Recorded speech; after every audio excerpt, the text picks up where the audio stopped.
সকলকে শুভেচ্ছা জানাচ্ছি। আজকে আবার আপনাদের সামনে এলাম দু চারটে কথা বলার জন্য। আশা করি এসআইআর আবহে আপনারা সকলে ভালো আছেন।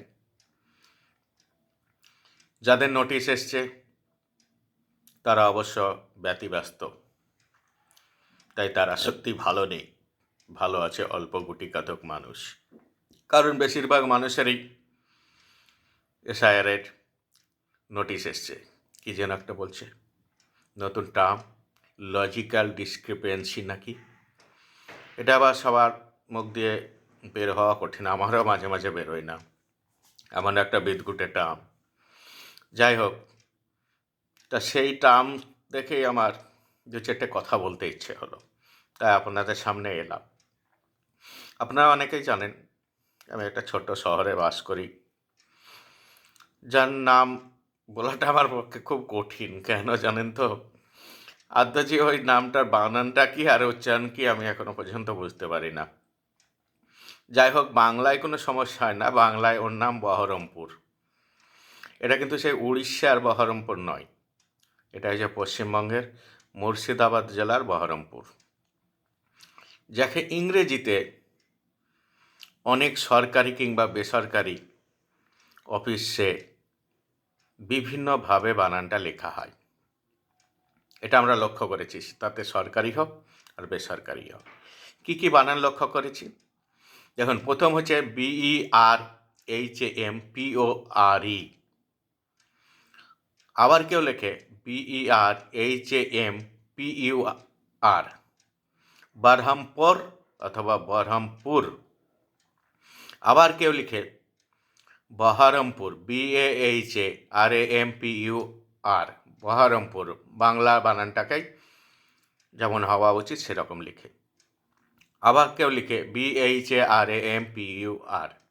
কেউ লিখে বলতে বিভিন্ন অফিসে এই ধরনের বানান আমরা লক্ষ্য করেছি, তাতে সরকারি হোক আর বেসরকারি হোক।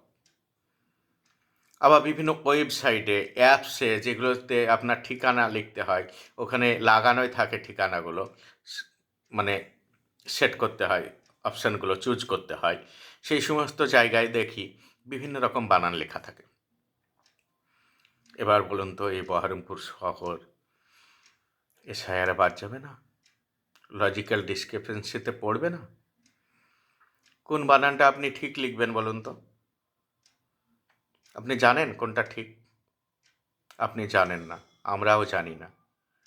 তাহলে এরও তো নাম বাদ চলে যাওয়া উচিত। মানুষের যে হারে বানান ভুলের জন্য লজিক্যাল ডিসক্রিপেন্সি বলছে, এর নাম বাতিল হয়ে যাবে, ভোটার লিস্টে থাকবে না। তাহলে এ সংশোধন কি করে করব বলেন তো? সরকারি বেসরকারি এতে বিভিন্ন তথ্যে, ওয়েবসাইটে বিভিন্ন রকম বানান আপনারা লক্ষ্য করবেন, দেখবেন। আবার কিছু জায়গায় কিছু গ্রামের নাম, পোস্ট অফিসের নাম, এগুলোও দেখবেন বিভিন্ন রকম। জেলার নাম, যেমন মালদা, মালদহ, বিভিন্ন রকম বাংলা নামও লেখা হয়, মালদহ, মালদা। ইংরেজিতেও মালদহ, মালদা, এরকম বানান লেখা হয়। এরকম আছে, যেমন আমাদের যেখানে চাকরি করি সেখানকার পোস্ট অফিসের নাম SALU, সালু বানান লিখে সবাই, সব জায়গায় অফিসিয়ালভাবে ম্যাক্সিমাম। কিন্তু আমি দেখেছি একটা স্কুলের, সরকারি বিদ্যালয়ের পোস্ট অফিসের নাম SALOO লেখা আছে, বানানটা সালু। সরকারি বিদ্যালয় কিভাবে হয়েছে আমি জানি না, তবে ওদের পোস্ট অফিসের নাম, ওর নামে কোনো পোস্ট অফিসই নেই। তাহলে এটাও তো লজিক্যাল ডিসক্রিপেন্সি না কি বলছে, ওটাতেই তো পড়বে, তাই না? আবার আরেকটু গিয়ে একটা গ্রামের নাম আছে স্বর্ণহাটি, তার আবার পোস্ট অফিস হচ্ছে সুনুটি, যদিও ওই পোস্ট অফিসটা গ্রামের নামে। আর ওই সুনুটি হচ্ছে, আপনারা সে ডাক নাম জানেন, ভালো নাম আর ডাক নাম যেমন থাকে মানুষের, বুঝতে পারলেন তো? তা অনেকে ছোট নাম করে ডাকে না, একই ধরনের ভালো নামটাকে, সেরকম স্বর্ণহাটি অনেকে না বলে অত একটু বিদঘুটে বানান, তাই সুনুটি ডাক নামের মতো প্রচলিত হয়ে গেছে সুনুটি। তাই বাবুরা যখন পোস্ট অফিস তৈরি করেছেন তখন গ্রামের নাম অনুসারে পোস্ট অফিসের নামকরণ করে দিয়েছেন সুনুটি, আর গ্রামের নামকরণের সময় করে দিয়েছেন স্বর্ণহাটি। এরকম অজস্র উদাহরণ আপনারা দেখতে পাবেন। তারপর বড় বড় শহরের তো নাম বদলে যায়। ধরুন ক্যালকাটা হয়ে গেছে কলকাতা, বোম্বাই হয়ে গেছে মুম্বাই, এরকম অনেক নাম পরিবর্তন হয়ে গেছে, আগে অন্যরকম নাম ছিল।